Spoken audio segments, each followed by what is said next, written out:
ಸಂಘಟನೆಗಳ ವಿರೋಧದ ಮಧ್ಯೆಯೇ ಕರ್ನಾಟಕ ಬಂದ್ ನಡೀತಾ ಇದೆ. ಹಲವು ಜಿಲ್ಲೆಗಳಲ್ಲಿ ಒತ್ತಾಯಪೂರ್ವಕವಾಗಿ ಬಂದ್ ಮಾಡಿಸಿದ್ದಾರೆ ಕಾರ್ಯಕರ್ತರು.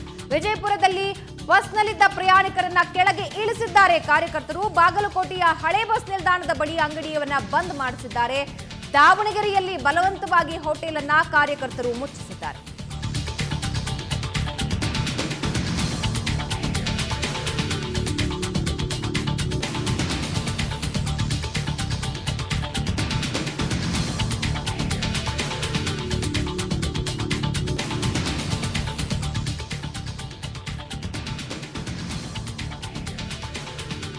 ವಿಜಯಪುರ, ದಾವಣಗೆರೆ, ಬಾಗಲಕೋಟೆಯಲ್ಲಿ ಬಲವಂತದ ಬಂದ್ ಆಚರಿಸಲಾಗ್ತಾ ಇದೆ. ವಿಜಯಪುರದ ಕೇಂದ್ರ ಬಸ್ ನಿಲ್ದಾಣದಲ್ಲಿ ಬಸ್ನಲ್ಲಿ ಹತ್ತಿ ಕೂತು ಪ್ರಯಾಣಕ್ಕೆ ಹೊರಟಂತಹ ಪ್ರಯಾಣಿಕರನ್ನ ಬಲವಂತವಾಗಿ ಕೆಳಗೆ ಇಳಿಸಲಾಗಿದೆ. ಬಾಗಲಕೋಟೆಯ ಹಳೆಯ ಬಸ್ ನಿಲ್ದಾಣದ ಬಳಿ ಅಂಗಡಿಗಳನ್ನ ಬಂದ್ ಮಾಡಿಸಲಾಗಿದೆ. ದಾವಣಗೆರೆಯಲ್ಲಿ ಹೋಟೆಲ್ಗಳನ್ನ ಕಾರ್ಯಕರ್ತರು ಮುಚ್ಚಿಸ್ತಾ ಇದ್ದಾರೆ.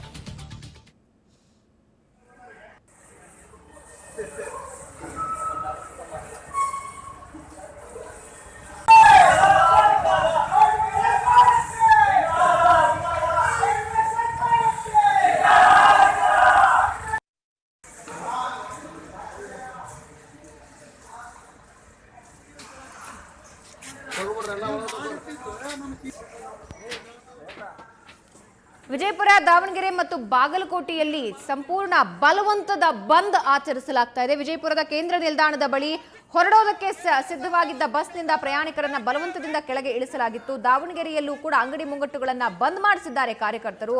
ಮತ್ತೊಂದು ಕಡೆ ಬಾಗಲಕೋಟೆಯಲ್ಲಿ ಹೋಟೆಲ್ಗಳನ್ನ ಬಲವಂತದಿಂದ ಮುಚ್ಚಿಸಿದಂತಹ ಘಟನೆಗಳು ನಡೆದಿವೆ. ಬಲವಂತದ ಬಂದ್ ನಡೆಸಲಾಗ್ತಾ ಇದೆ ಈ ಜಿಲ್ಲೆಗಳಲ್ಲಿ.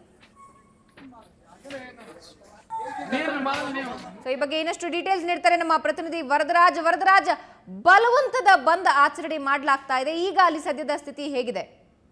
ಭವನ ಬೆಳಗ್ಗೆ 6 ಗಂಟೆ ವೇಳೆಗೆ ಖಾಸಗಿ ಬಸ್ ಸಂಚಾರ, ಆಟೋ ಸಂಚಾರ ನಿನ್ನೆ ಆರಂಭ ಆಗಿತ್ತು. ಈಗ 8 ಗಂಟೆ ವೇಳೆಗೆ ಈಗ ಕನ್ನಡ ಪರ ಸಂಘಟನೆಗಳ ಪ್ರತಿಭಟನೆಯನ್ನ ತೀವ್ರಗೊಳಿಸಿದ್ದಾರೆ.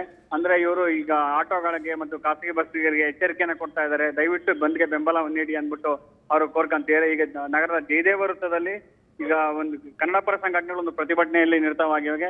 ಅಂದ್ರೆ ಎಮ್ಮೆಗಳನ್ನ ಹೊಡ್ಕೊಂಡ್ಬಿಟ್ಟು ಕೇಂದ್ರ ಮತ್ತು ರಾಜ್ಯ ಸರ್ಕಾರ ಬೋರ್ಡ್ ಅನ್ನ ಹಾಕ್ಬಿಟ್ಟು ಸರ್ಕಾರಗಳ ವಿರುದ್ಧ ಆಕ್ರೋಶವನ್ನು ವ್ಯಕ್ತಪಡಿಸ್ತಾರೆ. ಮತ್ತೆ ಇದಕ್ಕೆ ರೈತ ಸಂಘಟನೆಗಳು ಸಹ ಬೆಂಬಲವನ್ನ ಕೊಟ್ಟಿದ್ದಾವೆ. ಅಂದ್ರೆ ರಾಜ್ಯ ರೈತರ ಸಾಲವನ್ನ ಮನ್ನಾ ಮಾಡಬೇಕು ಮತ್ತು ವಿವಿಧ ಬೇಡಿಕೆಗಳಿಗೆ ಆಗ್ರಹಿಸಿ ಈಗ ಪ್ರತಿಭಟನೆ ಒಂದು ರೀತಿ ತೀವ್ರ ಸ್ವರೂಪವನ್ನ ಪಡ್ಕೊಂಡಿದೆ. ಆದ್ರೂ ಬಂದ್ಗೆ ಹಿಂದಿನಂತೆ ಶಾಲಾ ಕಾಲೇಜುಗಳು ಮುಂದುವರೆದಿವೆ, ಸರ್ಕಾರಿ ಕಚೇರಿಗಳು ಇರ್ತವೆ, ಮತ್ತೆ ಕೆಲವು ಕಡೆ ಅಂಗಡಿ ಮುಂಗಟ್ಟುಗಳು ಸಹ ಓಪನ್ ಆಗಿವೆ. ಬಂದ್ಗೆ ಒಂದು ಮಿಶ್ರ ಪ್ರತಿಕ್ರಿಯೆ ವ್ಯಕ್ತ ಆಗಿದೆ. ನಗರದಲ್ಲಿ ಎಲ್ಲೆಡೆ ಬಿಗಿ ಪೊಲೀಸ್ ಬಂದೋಬಸ್ತನ್ನ ಹಾಕಲಾಗಿದೆ. ಪ್ರಮುಖ ವೃತ್ತಗಳಲ್ಲಿ ಯಾವುದೇ ಅಹಿತಕರ ಘಟನೆಯಂತೆ ಪೊಲೀಸರು ಎಚ್ಚರಿಕೆ ವಹಿಸಿದ್ದಾರೆ. ಭಾವನ ಆದ್ರೆ ಪ್ರಮುಖವಾಗಿ ದಾವಣಗೆರೆಯಲ್ಲಿ ಹಲವು ಅಂಗಡಿ ಮುಂಗಟ್ಟುಗಳನ್ನ ಮುಚ್ಚಿಸಲಾಗ್ತಾ ಇದೆ ಬಲವಂತವಾಗಿ ಅಂತ ನಾವು ದೃಶ್ಯದಲ್ಲೂ ಕೂಡ ಅದನ್ನ ನೋಡ್ತಾ ಇದ್ದೀವಿ. ಇದು ಯಾವ ರೀತಿಯ ಬಂದ್ ಆಚರಣೆ? ಖಂಡಿತವಾಗಿಯೂ ಬಂದ್ ಆಚರಿಸೋದು ಅವರಿಗೆ ಬಿಟ್ಟಂತಹ ವಿಷಯ. ಆದ್ರೆ ಬಲವಂತದಿಂದ ಬಂದ್ ಮಾಡಿಸುವ ಈ ಪ್ರವೃತ್ತಿ ಹೇಗೆ? ನಿನ್ನೆ ಪೊಲೀಸ್ ವರಿಷ್ಠಾಧಿಕಾರಿಗಳು ಎಲ್ಲರಿಗೂ ಸಹ ಎಚ್ಚರಿಕೆಯನ್ನ ಕೊಟ್ಟಿದ್ದು, ಯಾವುದೇ ಕಾರಣಕ್ಕೂ ಬಲವಂತವಾಗಿ ನೀವು ಅಂಗಡಿ ಮುಂಗಟ್ಟುಗಳು ಮುಚ್ಚೋದು, ವಾಹನ ತಡೆಯೋದು, ಈ ಕೆಲಸವನ್ನ ಮಾಡಬಾರ್ದು ಕನ್ನಡ ಪರ ಸಂಘಟನೆಗಳಿಗೆ ಎಚ್ಚರಿಕೆಯನ್ನ ಕೊಟ್ಟಿದ್ರು.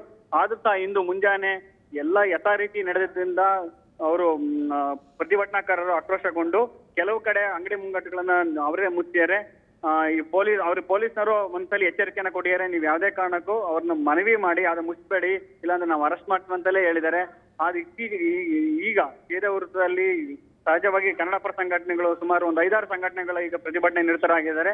ಮತ್ತೆ ಜನ ಸಹಜವಾಗಿ ಎದುರ್ಕೊಂಡು ಕೆಲವು ಕಡೆ ಅಂಗಡಿಗಳು ಇನ್ನೂ ಓಪನ್ ಆಗಿಲ್ಲ.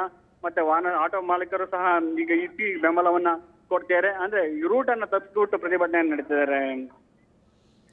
ಎಸ್, ಧನ್ಯವಾದ ವರದರಾಜ್ ನಿಮ್ಮೆಲ್ಲ ಮಾಹಿತಿಗೆ. ದಾವಣಗೆರೆಯಲ್ಲಿನ ಸನ್ನಿವೇಶವನ್ನ ವರದರಾಜ್ ನಮಗೆ ಎಕ್ಸ್ಪ್ಲೇನ್ ಮಾಡಿದ್ರು. ಪೊಲೀಸರು ಈಗಾಗಲೇ ಕಟ್ಟುನಿಟ್ಟಿನ ಆಜ್ಞೆಯನ್ನ ಕೊಟ್ಟಿದ್ದಾರೆ, ನಿರ್ದೇಶನವನ್ನ ಕೊಟ್ಟಿದ್ದಾರೆ, ಯಾರೂ ಕೂಡ ಬಲವಂತದ ಬಂದ್ ಮಾಡಿಸಬಾರದು ಅಂತ. ಆದ್ರೆ ದಾವಣಗೆರೆಯಲ್ಲಿ ಹಲವು ಅಂಗಡಿ ಮುಂಗಟ್ಟುಗಳನ್ನ ಬಲವಂತದಿಂದ ಬಂದ್ ಮಾಡಿಸಿದ ಸನ್ನಿವೇಶ ಸೃಷ್ಟಿಯಾಗಿತ್ತು.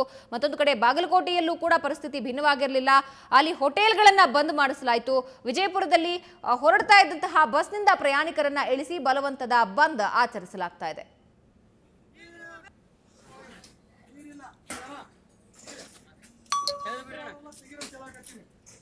Kalau